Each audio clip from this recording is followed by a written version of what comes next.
Hey everybody, it's Jason. Welcome to another Marvel vs. Set card game. This is crossover number 3. This is volume 3, issue number 10. They've been doing the crossover sets to kind of finish off a year worth of cards. So this is the only one in this arc. So it started with Legacy, of course, which is the big box set, which added more characters and plot twists and stuff for each of the other teams. And then crossover sets 1 and 2 did that a little bit more. They added a few more cards for the other teams that came out after Legacy. This one kind of takes a different turn. So instead of adding new cards, new characters and abilities for teams that already exist, it recreates the Contest of Champions between the Collector and the Grandmaster, two of the Elders of the Universe. Adds in several different new play modes, which is really fun. We're going to get Battleworld play mode, boss battles, terrain, and story mode.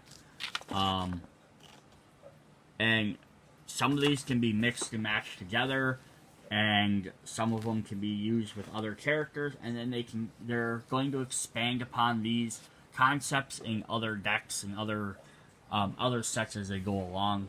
So this is really fun. We do get other characters as well, so it's not just a bunch of brand new modes, but it's a really cool idea.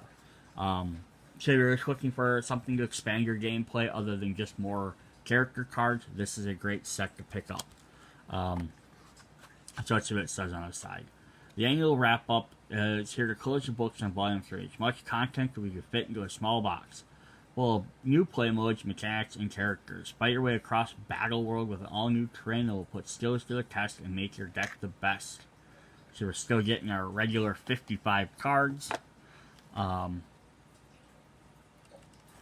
let's see what that. So we're going to start with a couple of new main characters. We have the Collector. So the Collector and the why is my brain Grandmaster have two different team symbols. So they have this red one up at top and the other one's a yellow. So the red team are the good ones. So the Collector's in this story is, I guess, essentially good. Like he's trying to because he wants to collect things. He wants to preserve things. The Grandmaster is more all about let's play games and see what happens. He doesn't care if things are one-sided necessarily or destruction happens. So he's considered the evil team. So the Collector has, if I can't have it, no one can. Remove a KO pile from the game. And then such waste. When equipment, plot twists, or supporting characters are removed from the game, Collector gains XP. He can only gain XP for one of each card types. So he has to remove one of each. So if he can remove them all at the same time, he can level up. Or if you do it 3 times, he could do it that way as well. Then when he does level up, he has Upgrade the Collection. Reaction Yellow. When an enemy player plays an equipment, plot twist, or supporting character, if the Collector's collection doesn't have that type of card, remove that card from the game and add it to his collection. So you can add one of each of them. And I have many things. The Collector can play equipment, plot twists, and supporting characters from his collection, ignoring team restrictions. So he can basically steal one of each of these cards, have it off to the side, then use his other ability to play them, and then use the other ability to keep pulling them back in. So it's a really interesting character. You can design a very interesting deck around it. But being that it also requires wherever the enemy is playing, you're limited by whatever they do.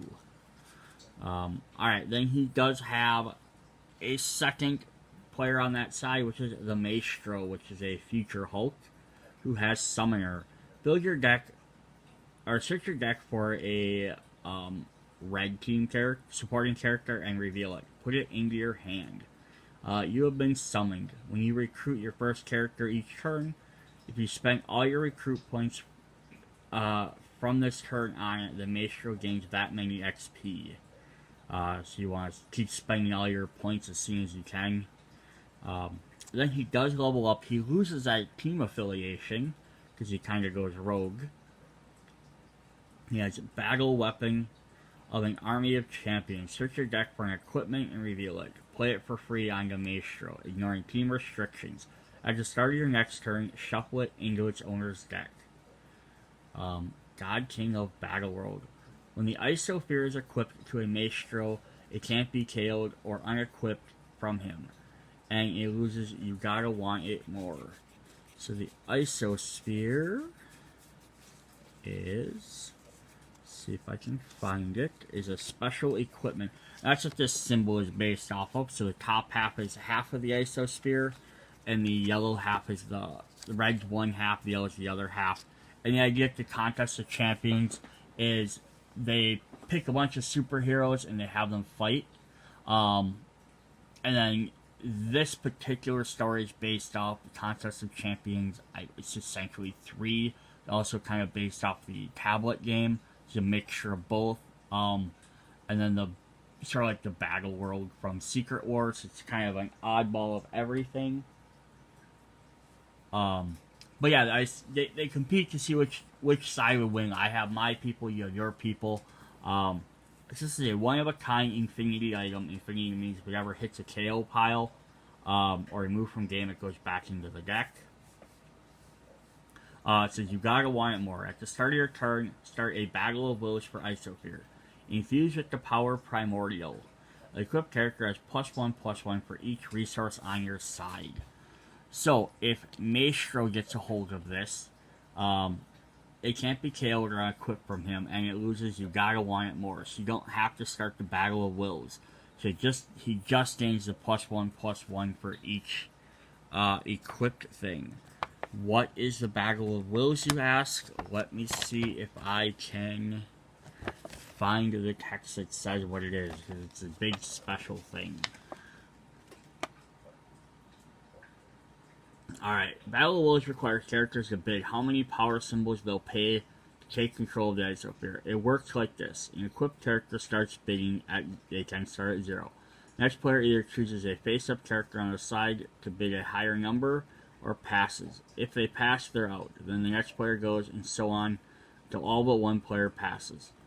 In case you're playing like a 4-player game. Then if that player's character pays the winning number of power symbols from the resource row, no discarded from hand, the Isosphere is moved to that character if it's not already there. Note, a character can't bid a number they can't pay. Once you choose as a bidder, you can't choose a different character to be your bidder in the same Battle of Wills.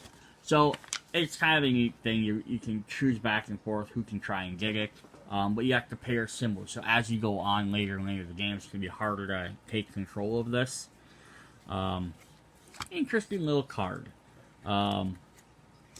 But yeah, +1/+1 for each resource. I mean, it's probably worth bidding for it because it can be very powerful. But the thing is, it's also so if it gets to the point where like I have it and none of my other opponents either want to waste their power trying to get it from me, or don't have characters that they like. Maybe they don't have any supporting any characters out that can do it, or they always have a main character, I suppose. Or they don't want to spend the points for it. They can just let me keep it. And the higher and higher the cost gets, it's going to be harder. But eventually, someone might be like, "You have no power left. I can pay 1 for it and get it." And that's kind of the interesting thing of it. All right, our third new main character is for the other team, which is the Grandmaster, who has team up. Each supporting character on their side also has the yellow team supporting character. Welcome to Battleworld. At the start of your main phase, Grandmaster gains 1 XP for each character on your side. And then when he does level up, he has a Contest of Champions. At the end of an enemy turn, reveal the top card of the Battleworld pile. The game enters that domain. Respect your elders. Grandmaster gains Elders of the Universe. This combat, he doesn't get. If he gets stunned, he doesn't get wounded.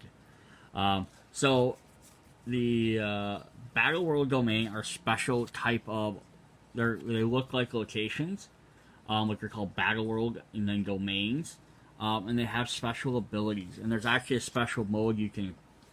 With him, you can they're automatically added into the game. Otherwise, you can add them in as a separate thing, and we'll look at those in a minute. So I don't want to go through that entire thing yet. So we got a couple of characters to go through. So we do have 4 copies of Guillotine, who's a champion as well as a Team Red character, who has La Fleur de Mal. Once each combat, Guillotine is an she may make the enemy player pass when they could take an action. So that's actually a kind of interesting idea. She can force players to not have to not play. This is like, so instead of playing a plot twist using a superpower or powering up, for example, Guillotine attacks a character you could pass and then force that opponent to pass, which could cause the combat to resolve.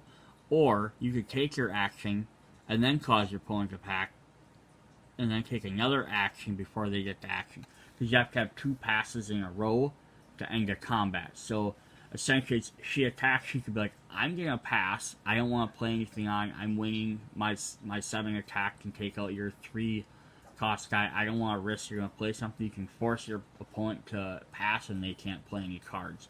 Or you could play cards, force them to pass instead of reacting to your card. You get to play another card and then they get to take their action.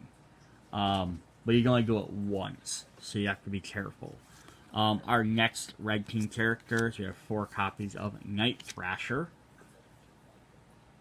Bulletproof characters with range can strike Night Thrasher and mobile. Once during your turn, during your main phase, but not during combat, move Night Thrasher to your front or back row and weapon designer. Pay 2 less to equip on the Night Thrasher. And then our final red character is going to be Outlaw, who's a former Punisher. Non-lethal. If Outlaw would wound an enemy defender, it doesn't get wounded instead. I got sick of killing people. At the start of your build phase, if Outlaw is equipped with a one-of-a-kind equipment, you may KO it.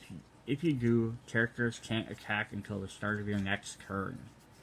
And then our last character is going to be from the yellow team. Punisher 2099. Extremely lethal. When Punisher 2099 powers up with a copy of this card in combat, if he wounds a defender, they gain an additional wound. So those are all kind of interesting characters. What is interesting is this. So he has Summoner. Search your deck for a supporting character and reveal it and put it into your hand. Which is definitely easy enough to do, but there's only 4 of them, or 3 of them, so I kind of would hope they'd add more at some point to make them more viable.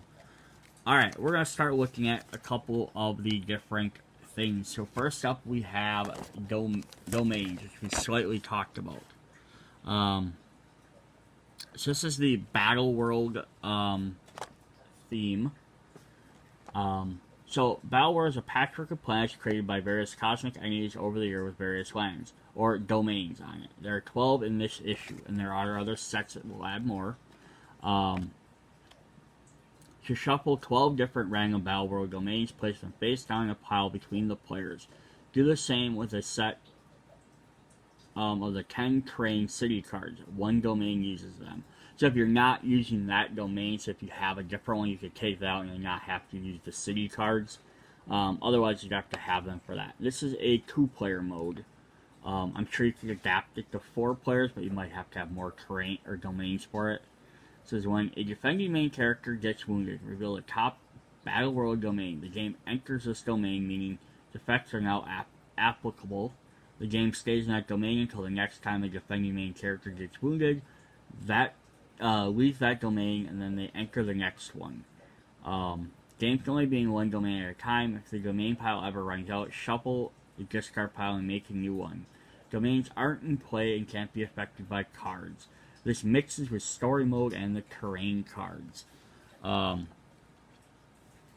so this is kind of neat. And then we'll look at the terrains when we get to that one. So each one's have different. So if you read the Secret Wars comic books, they had the Battle Worlds, which are all the different domains, which are essentially different alternate realities and stories. So that's what these are all generally based off of, but they will eventually probably release other different things. So we start with Arcadia, which is where A-Force is actually from. Everyone's unlikable when they're angry. When a character is defending, that player on that side may discard a plot twist anytime they could to play a combat plot twist. If they do, put 2 +1/+1 counters on that character. We get the Deadlands, which is full of Marvel zombies. At the start, a zombie apocalypse. At the start of each player's turn, they may KO a supporting character from their KO pile on their side, and they may put a supporting character from their KO pile onto their side. It has zombie at the start of its game. When the game leaves, the Deadlands KO each of these zombies. Dystopia. This was Maestro Hulk's realm.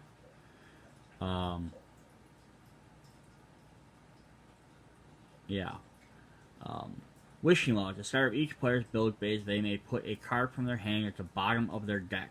If they do, they name a character, then reveal the top card of their deck. They may put a revealed character with that name into their side, otherwise they put that card into their hand. If the Maestro is on their side, they may reveal 2 cards instead. Greenlands, which was just full of other Hulks. It's just a big World War Hulk, essentially. Super Smash. Locations only produce strength symbols. And characters have Me Angry. Main. Put 3 +1/+1 counters on a character. So you could definitely do like a version of every one of those. Like one only produces red, one only produces green. I don't think they did that in here, so it's always other options they can do. Hydra Empire. Hail Hydra. So this was the story where Hydra took over. Characters on each side and each player's hand have soldier. When the character appears, put -1/-1 counters equal to the number of soldiers on your side onto an enemy supporting character. The Colosseum. So this was in an arena that Arcade made where they took characters from different battle worlds and had them fight. So here we have a Captain America and Double Dinosaur. At the start of each player's turn, they may start a gladiatorial combat game. If they do, each player may choose a supporting character in their hand as a gladiator. And each player puts their gladiator into their front row at the same time, then puts -1/-1 counters on each gladiator equal to the other's printed attack. KO gladiators stunned this way. So kind of a neat, like, one-on-one combat. Perfection. This is where the Age of Ultrons lived. Droning on and on. At the start of each player's main phase, they may choose a face-up supporting character on their side. If they do, they put 3 tokens of that character with Swarm onto their side and KO them at the end of the turn. Technopolis, a world ruled by Iron Men. Everyone had to have an Iron Man-esque armor. Know-it-alls. Characters have genius. At the start of your turn, draw a card. We have the Valley of Flames. The Devils in the Dinosaur. Characters with flight, with neither flight nor range have Ferocious. I'm not 100% sure. I think this is just a regular name. We have Warzone. This was the Civil War world, where the Civil War between Captain America and Iron Man kept ranking on. I don't really know why they generally have Ares and what looks like either Psylocke or Selene in here, because neither of them were part of that storyline, but that's alright. So the Divide. When the game enters this domain, randomly choose one side to be the iron, one side to be the blue. The iron characters have +2 attack, the blue characters have +4 defense. It'd be really fun to even just some of these, just put these out, not even as this mode, but just, hey, we're going to play a game. You choose one of these to put out as, this is how the world's going to get affected. So you play like the Civil War deck. Just have this out all the time would be interesting. We have a Weird World. A place that can never be fully known. At the end of each player's turn, they may put any number of supporting characters on their side into their resource road face down. And then our final one, which I saved, was the Ultimate End. which is the end of the Ultimate Universe, made in Manhattan. At the start of each player's turn, they draw a terrain city card and place it. When the game leaves Ultimate End, remove those terrain cards from the game. So this is the one that mentions that. So if you get a later set and they start releasing more of these domains, you could take this one out, not have to use the terrain city cards, and have them set aside for this. So it's definitely an option to do. Now let's look at what terrain cards are and then see how they affect that. So the terrain is a 2 to 4 player game. Terrain is an important part of almost every combat, though we thought we should make some. Shuffle a set of 10 terrain and place them face down in a pile. As of this issue, there's only one set, City. The next crossover that's coming out, set 4, is going to have Forest. So they will occasionally add more and more. After players reveal their main characters during setup, before they draw cards, each player draws a terrain card, looks at it. Then the first player places their terrain with the rest following order. Each terrain will tell you which row it can be placed in. We suggest you turn it sideways in its row. Then each player draws their hand and mulligans roll. So at the beginning of the game, you draw a card from this terrain, and you get to add it to your table, and it does a special effect. So like the Battleworld, one card goes out, or the domains, one card goes out, it affects everyone at the table. The terrain only affects your side of the table, and it only affects a specific row. So it's a narrowed down version. The terrain either affects each character in a row or 1 or 2 characters in a row. If it affects an entire row, applies to every character. A character can be affected by more than one terrain of this type. If the terrain effects specifies the amount of characters during its formation step, they can move the proper number of characters in or out of that terrain. Then we have characters in this type of terrain should be physically touching the terrain card. So if it says you can only have 2, you should shuffle them over so they're next to the terrain so you know which 2 are being affected by that in case you have 3 other characters in there. You can leave this type of terrain empty or partially full if you aren't required to have characters in it. So if it says 2, you can always only put 1 in there. A character can't be in more than one terrain of this type, but could be affected by terrain that affects an entire row. And then it works with Battleworld. You can have it with that, boss battles, or story mode. For a more strategic option, players can draw 2 terrain and then choose 1. So there's starts with 10 or 12 of them, or 10 of them, but you only get 1 in a game. Unless something else affects it. So here we have placement. And the reason why you could have more than 1 is because you could be playing with terrain mode, and then you could draw this, and then each player's turn they draw of terrain and they place it. So this is going to give you more and more terrain every turn. So there's also a way you could get multiple in there. So we have the alley. Placement, either of your rows, so your front row or your back row. It affects 1 character. Dark and Diggy. That character here loses and can't gain flying and can't be attacked by characters with flying. The construction site. Either of your rows, 1 character. The right tool for the job. At the start of your main phase, put a +1/+1 counter on the character here. Down to power lines.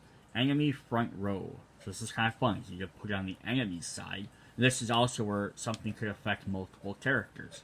When a character without a flying in this row attacks, put a -1/-1 counter on it. Dump truck, either of your rows, all characters. Dump, if the character in this row would gain any -1/-1 counters, put them here instead. And truck, you may move this during your formation step. That's kind of neat. Then we have a dumpster to go with that. Either of your rows, 2 characters. Dive for cover. Characters here have +3 defense while defending ranged attacks. A public park. Either enemy row, all characters. Wide open spaces. Character in this row can't gain defense from plot twists. The river. It's spiders. It's Hydro Man. Permanent or placement. Either enemy row, all wet. Characters in this row have -2 attack while defending. The rooftops. all your back row, all characters, up on the rooftops. Low ranged attacking characters in the row have +1 attack and can't be struck back. The street light. Either of your rows, one character's character has power of the people. Play one of the symbols, put 2 -1/-1 counters divided as you choose up to 2 enemy characters. And finally, we have taxi. Your front row, one character. Hailing distance. During your main phase, but not during combat, you may move the taxi and its passenger to the back row, remove the passenger from the taxi, then move the taxi back to your front row. So you get a free movement out of it, which is really fun. Again, they can be combined with the other modes, or just added in. Definitely a neat thing.